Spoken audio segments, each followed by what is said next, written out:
their teeth become triangular and serrated because they now are feeding on marine mammals. They need a lot of energy. They can have from 6 to 8 rows of teeth, and in every row they can have from 46 to 54 teeth. The strength of the bite is up to 2 tons per square inch. They can remove the head of a seal. Actually, I have seen that, and I will show you footage to prove it. It has been found that they can have up to 18 different bacteria species in their teeth. Now let's talk a little bit about their body, the body parts. This is called the snout, which is highly aerodynamic. Then we have the eye. In the movie, they said that it was black with no life, but if you go to Guadalupe, you will get to see that the iris actually is blue. Then we have the gills, very long gill slits in the case of the white shark. The first dorsal fin, maybe the most famous part about this animal. That's what you saw in the movie, chasing the beautiful women and the helicopters and the dogs and everything. Then we have the tail, and at the base of the tail, they have a structure that is called the keel, which is an extra attachment point for the muscles of the tail. Then we have the pectoral fins and the pelvic fins. This structure is very important. If you want to know if it is a male or a female, you have to look to these pelvic fins. In the case of the males, they have these appendages and they are called claspers. And they use that in order to introduce the semen into the female's cloaca. This is the only picture that we have about this, and it happened in Guadalupe Island. When the males are about to mate, we get to see this movement of the claspers, and we saw this in Guadalupe Island. So we think that probably it could happen, but so far we do not have any records of this. So this is a female and a male. In the case of the male, it has the two finger-like structures, but they cannot use both at the same time. They use just one, and we think that it's the right one. When they mate, they introduce the clasper into the female's cloaca. First, they bite the pectoral fin, and they put the females upside down, and they go to something that is tonic in mobility, and then they can introduce the clasper into the female's cloaca to inseminate the eggs. The babies are going to be inside of the mom for more than 12 months, and when they are inside of the uterus, the female sends unfertilized eggs, and the babies are going to feed on that. When they are born, they are up to 4 or 5 feet, and the female is not going to take care of the babies. There is no parental care. They just deliver their pups in these areas that are called shark nursery areas. They are shallow areas with a lot of food and no predators. So they have to look for their own food. And how do they look for their food? They have a lot of different senses. They have the hearing, which is if you look to a shark, they have 2 pores in that part of the head, and they can detect very low frequencies. Then we have the smell. Almost 20% of the brain of the white shark is just used for the smell. They have the best sense of smell of all the sharks. Then we have the sight. I don't know if you have seen that sometimes in some documentaries, you get to see that they roll their eyes back. Why do they do that? Are they possessed? No. They do that because they are trying to protect their eyes. That picture shows 2 teeth marks very close to the eye of a white shark. I have seen the California sea lions trying to bite the white sharks in their eyes. And that's why the sharks roll their eyes back in order to protect their eyes. But for instance, in Isla Guadalupe, when the ecotourism operators are trying to attract the sharks, they have to use bait.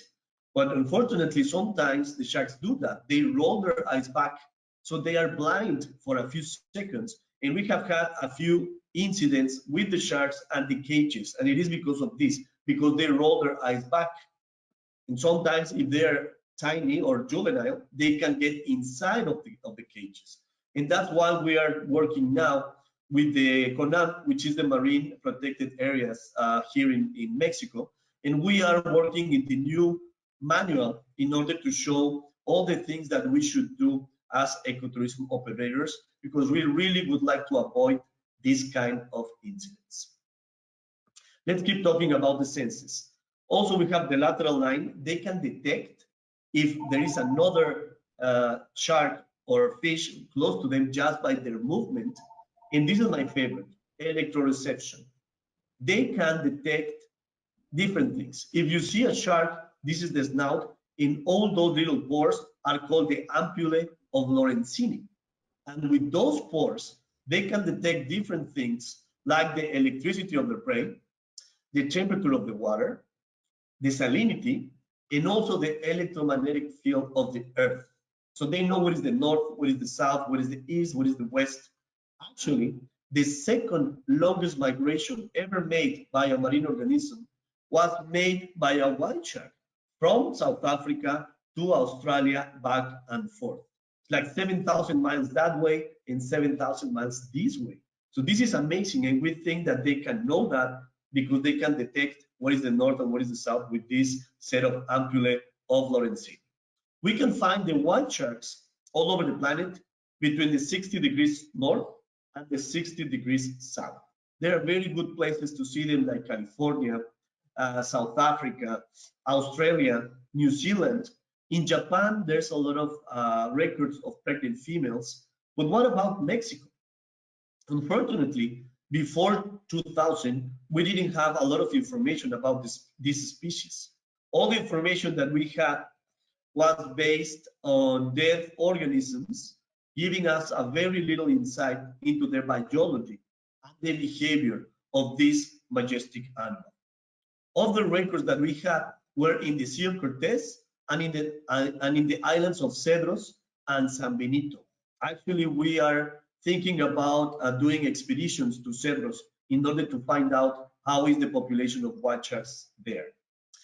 But now, the best place to see white sharks all over the planet, not just in Mexico, it's Guadalupe Island.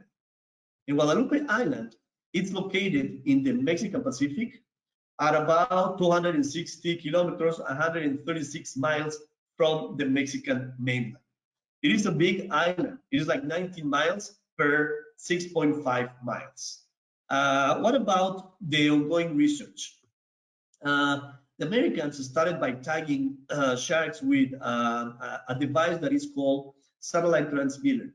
So you have to program this transmitter, and it can stay in the shark for up to 12 months. And it can record information about the temperature and the depth preferences. And also you can have, and you can know the migration patterns of these animals. So you just have to wait for 12 months, and then the transmitter detached from the shark goes to the surface, and it sends the information about that particular white shark.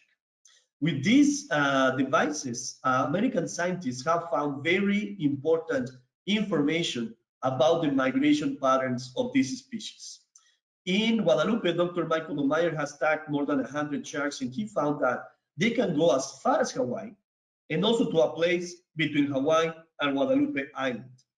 In California, other scientists also tagged the sharks with the same devices, and they found the same. They can go as far as Hawaii and also to this place between Hawaii and Guadalupe Island. And they call this place the White Shark Cafe because the sharks are meeting there. What are they doing? Are they looking for food? Are they mating there? I think that there's a lot of hypotheses so far. But for me, I really wanted to know why the sharks spend so much time in Mexican waters. And food is very important. In some places like the Fire Island, the presence of the white shark is related with the presence of their prey. In this case, the northern elephant seal. And in Guadalupe Island, I have seen the 3 species of seals that we have with scars inflicted by the white sharks. I'm going to show you all the different species. This is the California sea lion, and as you see, it has a big bite in the dorsal. But also, this animal is very smart, very agile, and they take good advantage of the good visibility in Guadalupe Island, and they make fun of the white sharks. Look at this picture. What about that? It was actually in his Facebook.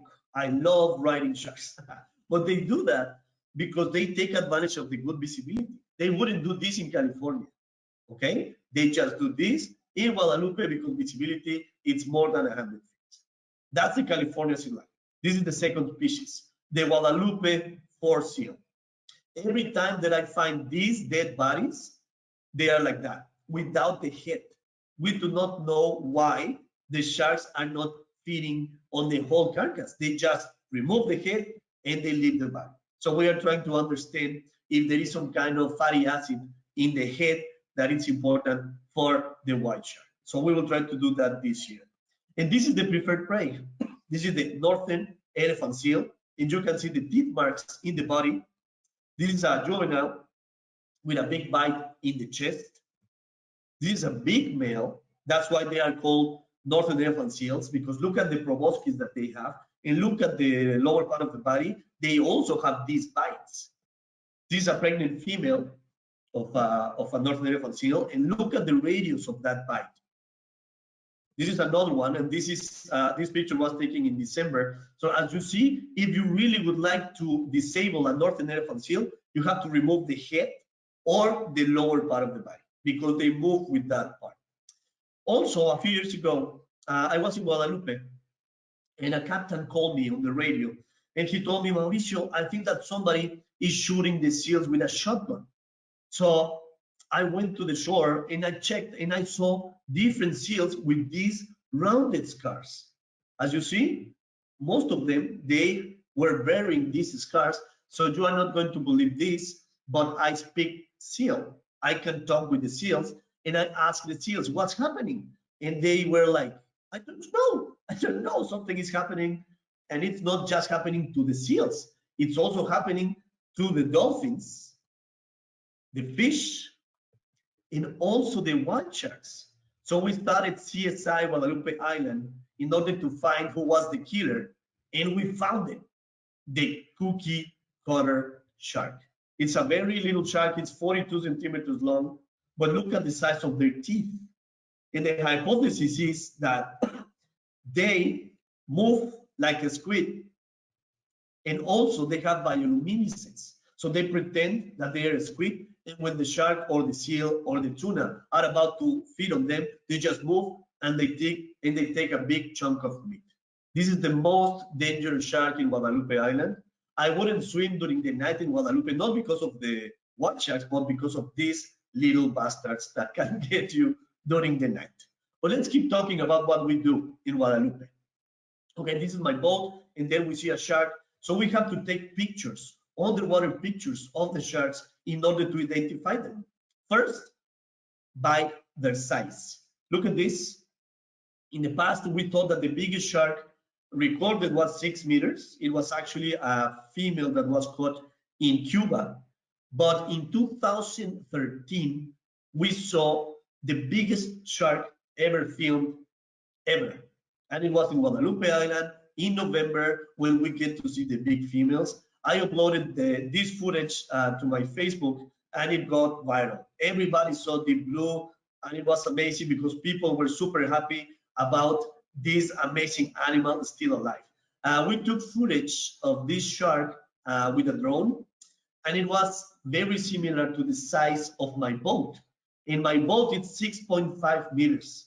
So deep blue, it's at least 6.5 meters, like 18, 19 feet long. It was amazing. We just saw her that day. It was in November 13th, and then we never saw her again. It was seen in Hawaii last year, but that's it. So we get to see these beautiful and majestic animals in Guadalupe in November and December. Also, we need these pictures in order to see if it is a male or a female. Also, the pigmentation patterns in 3 different parts of the body, or if they have conspicuous characteristics such as birthmarks or lacerations. You are not going to believe this, but also we have seen sharks with tumors. The name of this shark is Melly, and we saw this shark in 2012, 2013, and it was bearing this huge tumor. I tried to take a biopsy. So you can see that I have a pole spear with a special tip, and I was trying to get close to Melly to take a biopsy. I couldn't because it was very close to the eye. So next day, we, from the boat, lured the shark close to the boat with a bait. And when the shark was very close to us, we took a biopsy, and we found now that it's a neoplasm. which is an abnormal mass of tissue. And now we are about to publish a paper about this. So far, we know about 22 species of sharks with cancer. So it's not true what some people believe, that they do not get cancer. They do get cancer. Also, we're setting cameras in the dorsal fin in order to see what are they looking when they are in deep waters. And we are tagging the sharks with ultrasonic transmitters. And these transmitters, they have sensors, temperature and depth sensors, so we can know where the shark is going. In order to set this transmitter, I have to use a pulse spear, the one that you are looking right there. And when I am ready, and when I have the animal that I want to tag, I have to get close to the shark. As you see, that's the pulse spear, and I have to shoot at the base of the dorsal fin. And then this transmitter sends a signal with the information about the temperature and the depth of that particular shark. So I have to follow this shark with a device that is called a portable receiver that I have in my boat with an hydrophone. And we have to follow this animal for periods of 24 hours and sometimes 48 hours. With this technology, we have found very interesting information about the behavior of these animals. We have found that juveniles remain very close to the shore, from 50 meters to the surface. But in the case of the big sharks, bigger than 3 meters, they remain in deep waters, 200 meters, 300 meters, and away from the shore. So actually, they behave like two different species, and we wanted to know why. The interesting thing about Guadalupe Island is that it is a volcanic island. So it's away from the Mexican mainland, so very close from the shore, you can find great depths. Most of the boats set their anchor between 50 and 70 meters, but if you go a little bit farther than that, the edge goes really, really deep. And my hypothesis was that the white sharks were in 200 meters, 300 meters, patrolling the area in front of the seal colonies in order to ambush this specific prey. In 2008, we brought 2 submersibles to Guadalupe Island because we wanted to see the potential prey for the juveniles close to the shore and the potential prey and the behavior of the big sharks away from the shore. So we brought 2 submersibles. The little one can go to 150 meters and the other one can go to 450 meters. This is a picture of the little one. It's for the scientist and for the pilot. This is the one that we used close to the shore. And this is the big submersible for 3 persons, the pilot and 2 scientists. Look at this picture. It's amazing because you get to see everything. And the density of the dome is the same density of the water. So it seems that you are diving, but you are completely dry. Amazing experience. With the little submersible, we found a lot of potential prey close to the shore for the juvenile white sharks. We found mackerel, some fish, sardines, scorpionfish, flatfish, and I'm going to show you footage of yellowfin tuna. The juveniles try to get them because they are really fast. And also, I'm going to show you footage of bat rays. The bat rays have been recorded as prey items of juveniles in different parts of the world, like California. So this is the first film, the first footage. Please look that you will see in the lower part a tuna, and then whoa, you can see the juvenile white shark trying to get that tuna. And this is another video. We were in the submersible, and as you see, we are following actually a bat ray, and we found hundreds of them in this sandy area. So they could be potential prey for the juvenile white sharks, and that's why they do not go away from the shore. They just remain close to the shore because they have a big amount of potential prey. Talking about the big sharks, we found that they remain, you can see there the depth on the right, and it's like 200 meters, 200 meters. And when they come to the surface, they are in front of the seal colonies. That's why my hypothesis was that they were looking for seals in deep water, and if they were not lucky, they tried to get the seals when they were close to the seal colonies. In 2008, we set a critter cam in the dorsal fin because we wanted to see what they are looking when they are in deep water. And we found this. This is a big male. His name is Bruce. And we set the critter cam in the dorsal fin of Bruce. And as you see, Bruce is very close to the bottom. They know that their pigmentation is dark, and they know that if you are a prey, you cannot see them. So they keep very close to the bottom, looking for potential prey, just looking up in order to see the silhouettes of their prey.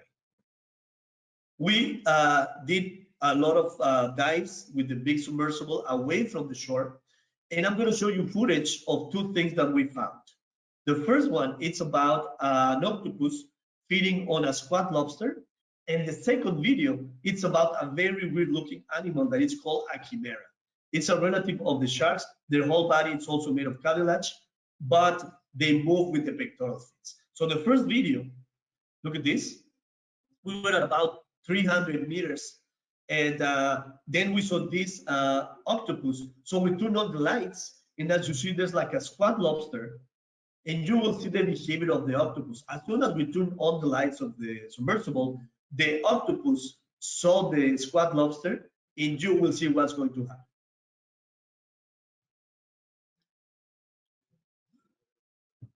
So you can see the eyes of the octopus. It's getting very close to the squat lobster.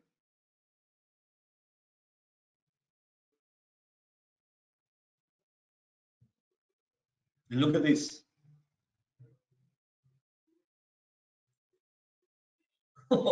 Did you see? It covers the squat lobster with the tentacles. It was amazing. Then, this is what we saw later. This is a spotted flatfish. I never thought that I was going to see something like this in my life. And then in the submersible, we saw two. Look at that. They are called chimeras because it's like a mixture of different animals. Look at that. It looks like a butterfly. The head looks like a rabbit. They move with the pectoral fins. It's a very weird looking animal. And we saw two at the same time. So this is called the spotted ratfish.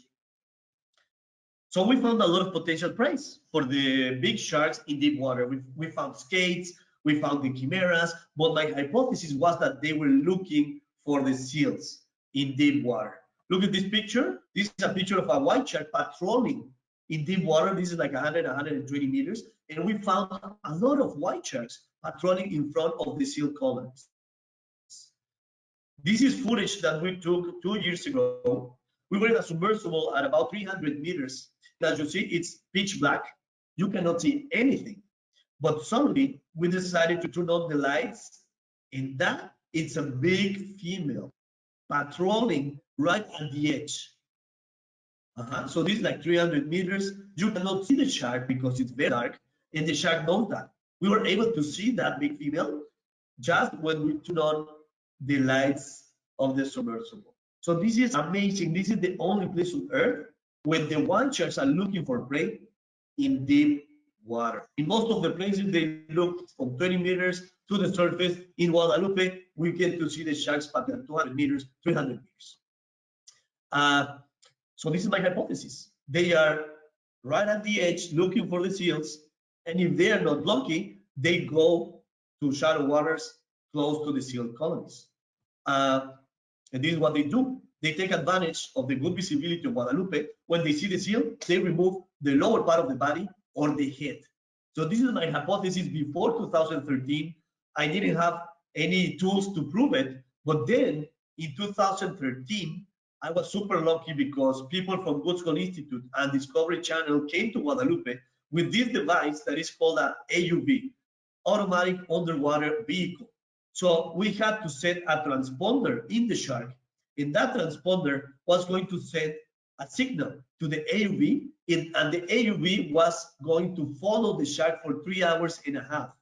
And the AUV was going to take readings about temperature, depth, speed, topography, and also footage with 6 cameras.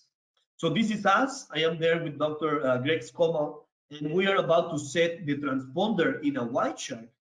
And guess who came? Deep Blue, the biggest shark ever filmed, came to us. So we were able to set the transponder in the shark, and the AUV followed Deep Blue for 3 hours and a half.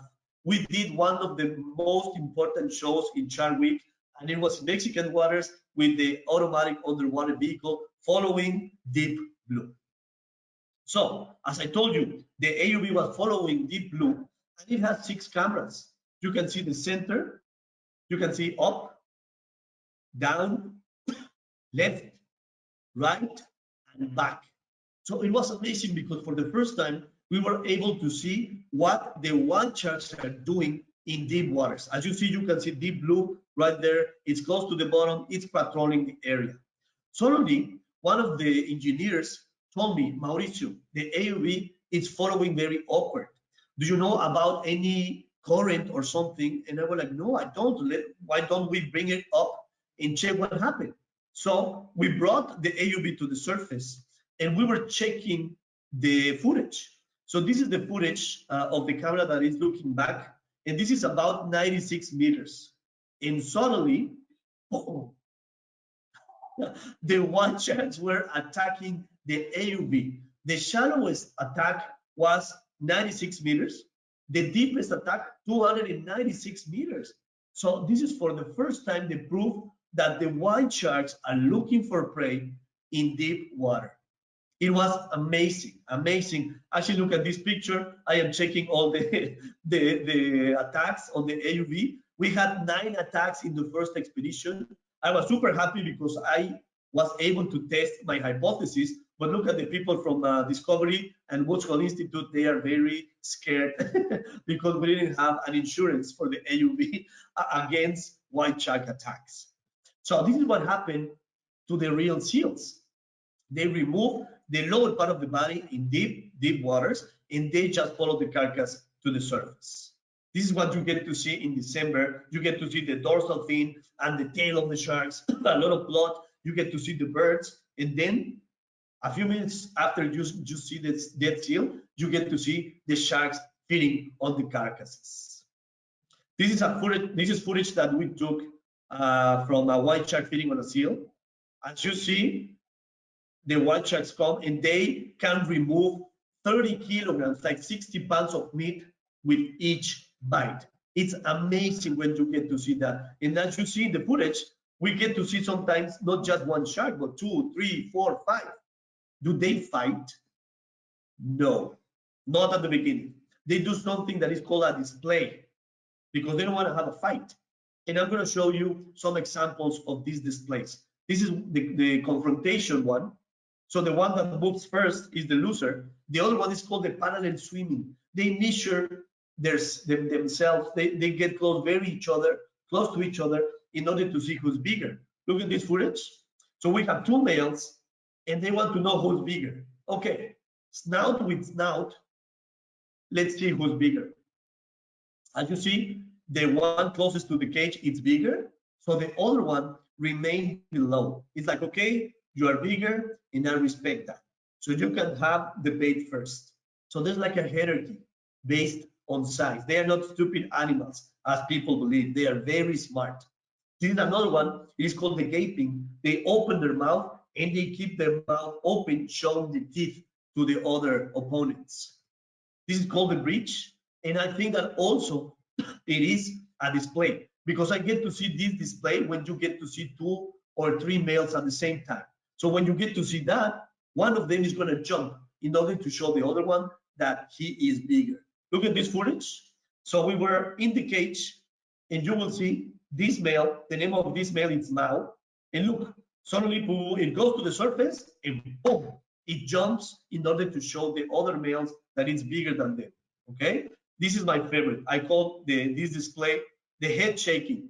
So they move their head and they open their mouth in order to show the opponent that they are not happy with their presence. So look at this footage. So this is a big male, and as you see, it's coming,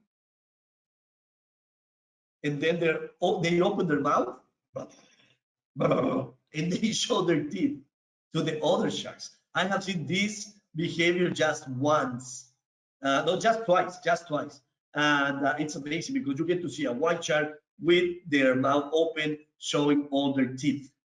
So what happens if these displays do not work? There's a confrontation, and they attack the head, particularly in the gills, the pectoral fins, the tail, or even the dorsal fin. I'm going to show you footage. This is the only footage of a white shark attacking another one in Guadalupe Island. And you will see that this big female attacks a little juvenile in the gills. Look at that. I'm going to show it again. Boom. So they attack directly to the gills because this is a very vulnerable part. Look at this picture. This is a big male with a big scar inflicted by another white shark. And this is the same male from a different angle. And as you see, it's a big bite. This is a little juvenile with a big bite inflicted by another shark. That's why juveniles remain away from the big sharks, because the big sharks do not like when the little ones get close to their baits. So that's why they are like, no, get away, this is mine. And that's why the juveniles remain very close to the shore. And that's why actually this year, we're going to focus all our energy, our research in the juveniles close to the shore. In 2015, we did another expedition with the Woodson Institute and Discovery Channel because we wanted to see what do they do in deeper water. So this device can go deeper than 100 meters. And I'm going to show you footage of what we found. This is my favorite. We got footage of white sharks in the south of the bay. We saw that they were there for long periods, and we thought that they lost the transmitter because they were not moving. But this is what we found. Look at that. That's a big female at the south of the bay where the current is very strong. So what they do is that they remain in the same place with their mouth open in order to breathe. So they can breathe without moving, and they can save energy. This is the only footage that we have of how we think the white sharks sleep. They remain in these places motionless, just moving a little bit with their mouth open, but in places with a lot of current because they must breathe. This is what we are planning to do in 2020. We are going to tag the sharks also with acoustic transmitters and follow the sharks close to the boats, to the ecotourism boats, because we would like to know the effect of the ecotourism in the natural behavior of the sharks. And also, we're going to set these devices. They are called CAT, which is like a camera that you set in the dorsal fin of the shark, and it can remain there for up to 24 hours, and we can know the depth, the speed, and also what the shark is doing for that period.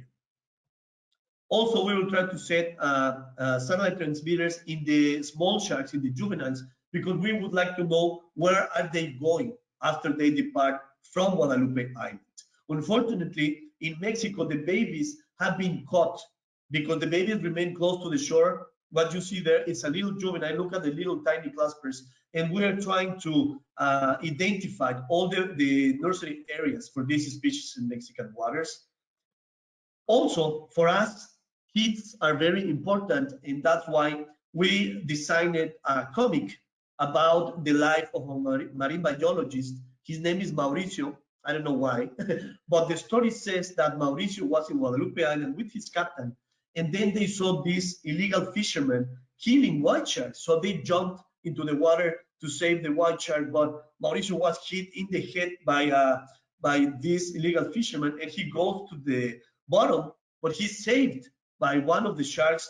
And this shark gives powers to Mauricio to become a superhero and protect the sharks in Mexican waters. Look at that. That's a Mauqua. That's the name of the superhero, and that's the power, like protective job.